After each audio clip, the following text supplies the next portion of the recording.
Hi guys, welcome to the channel. My name is Rich and this is Savage Supercars.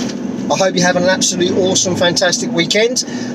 Just wanted to give you a bit of an update really. I was having a conversation with a couple of good friends of mine recently about how we got into cars and that kind of, you know, what started it off and the retro side of it and that kind of thing. And I started telling my story and it made me realise how much fun and where it all began really. And I know exactly where it began, which is you know, really good for me having that kind of memory. So I passed my test in '89 and I've been working really hard like you do to save your money up to get your first car, and I had about £800. I'll never forget it. I had about £800 to buy a car.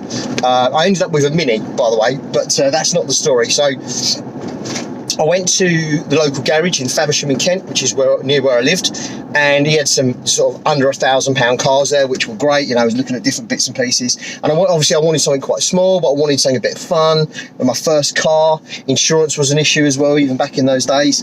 And on the forecourt, he had two cars, and I truly believe this is where my passion for cars and my enthusiasm about driving something that gives you that buzz, that feel, started. So the first car that he had, and I had a friend of mine had this same car, which is why I really wanted it. He had a bright red Ford Capri 2-litre S. It was a Mark III with the twin headlights, and it was absolutely stunning. And I remember it was £2,400, and so it was well above my budget. And you know, I remember looking at the Capri, looking at the style, the lines, and thinking to myself, you know, that bonnet is massive, just low slung coupe, you know, a British version of an American Mustang, I suppose, really, back in the day. Just absolutely loved it. And in the red, it just looked amazing with the S decals on the side.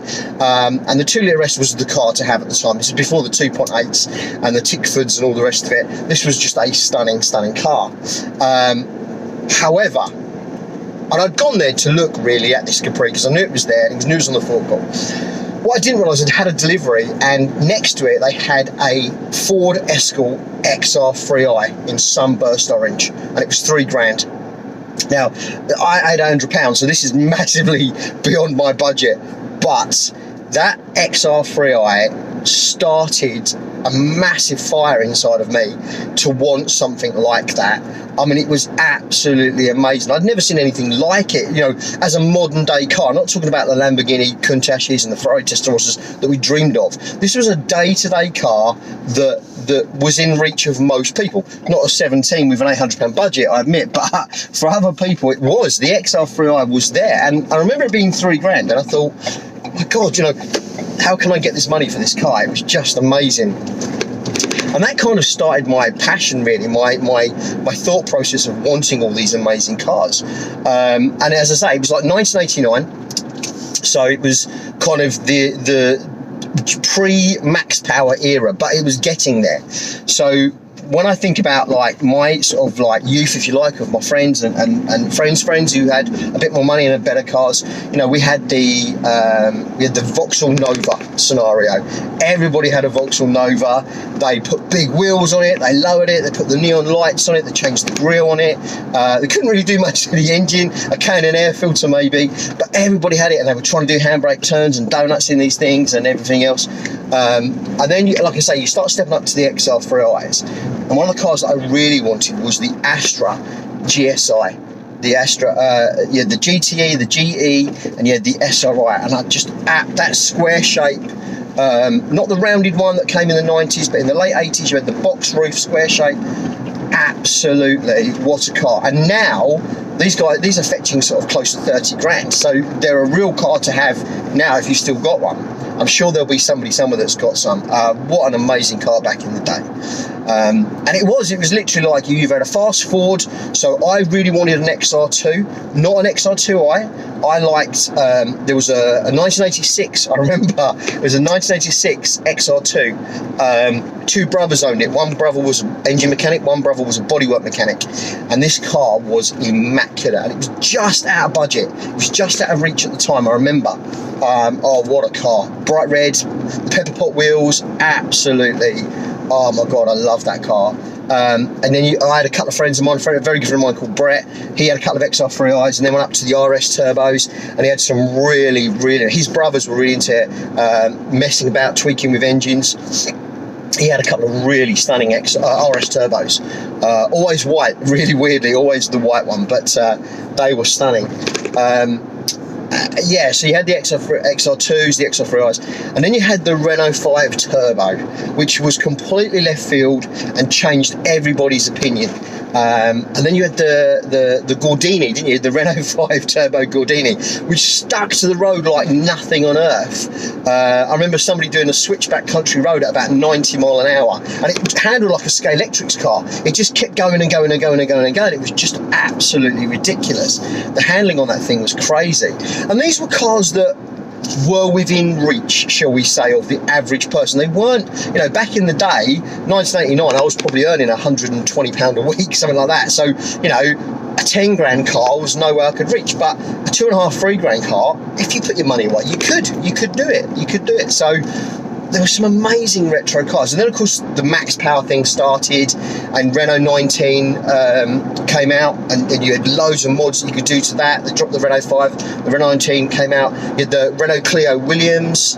Oh my, there were so many. And obviously the development of the fast Fords and the fast Vauxhalls. You had the more rounded Astra. That was a GTE. And obviously the daddy of them all was the Golf GTI. You know, that was what really started off that kind of hot hatch, fast, pocket rocket, family car on a daily basis. And even now, even today, you know, the current Golf, that Golf R, oh, what a car the Golf R is for the money at the moment. Do you know what I mean? So it's absolutely ridiculous. So there's some big cars out there for not loads of money, and loads of things you can do. And you know, you look at what's out there now. You know, I've been looking at M3 C63s, and it's that kind of same thing, isn't it? Like where my budget is now, my salary now, compared to when we were younger, when we were sort of teenagers or early 20s. But I look back on those days, and like I say, I mean, I remember the Vauxhall Novas, and then of course then it was the Vauxhall Corsas, and then the Astras as well. Now it's the Ford. I mean, you had the Focus RS quite recently, but you know, you've got the fast STs, and they're really fast. The new ST, the new Focus ST is close to 300 breaker standard, and then you can get a Motune, official Ford warranted approved Motune tune on it, and it's just crazy, just absolutely crazy. So yeah, there's definitely some amazing retro cars. I was talking to a couple of colleagues. We were just talking about some of the cars that we wanted. I'm not a huge Peugeot fan, as you know, Citroen Peugeot fan. But again, back in the day, I had a 206 GTI, sorry. And then prior to that, I test drove a 1.9 205 GTI. I scared the hell out of myself. It was just obscene. I took a bend in a road, looked down, and I was doing 80. And this car it didn't weigh anything. It was so powerful. It was just crazy, the 205 GTI. And I say, I've owned a 206 GTI. And then you had the Citroen Saxos, didn't you? The VTR, the VTSs. Oh, so much fun back in the day. So many cars that you could have. And I know the max power era is gone, although there's still lots of stuff you can do with tuning. You know, obviously wrapping is massive now, car wraps and that kind of thing. But where my passion started really was back in those days, and standing at that dealership in Faversham, looking at that Capri 2 Litre S and that XR3i. That, I think, was a pinnacle part of my childhood to adulthood, if that makes sense. That's when I kind of looked at cars and went, wow. You know, I knew I couldn't afford the BMWs and the Mercedes. And it's funny, I remember I used to go to the car show up in Birmingham every single year. It was religiously. Friends of mine used to take me, and friends of mine's dad's friend had a BMW 325i coupe, like an early 80s one, the really box one, the early 80s one. Oh my God, it was so fast. And when I was like probably 13, that car was amazing. And even now, the styling of that 325i is so popular. Obviously, it's worth a lot of money now, but back in the day, I remember going, oh my God, this is just an amazing car. So I think that's kind of where my car passion comes from, really. That kind of early retro, pre-max power, tuning and mods and what you could do with the cars and this, that and the other. And it was just crazy. It was just absolutely crazy what you could do. It really was, and I absolutely loved it. But yeah, just one of those things. So the car passion's just unbelievable, but I absolutely loved it. But yeah, so just a very brief video, guys. Hope you've liked it. Just really what made me want to be into cars, get into cars. Obviously there's going to be some images on the screen so you can see some of the cars we've had. There's some amazing things, amazing things that we can do. But yeah, so guys, follow the channel. Thanks for the support, and we'll see you soon. Stay safe. Take care. Bye bye.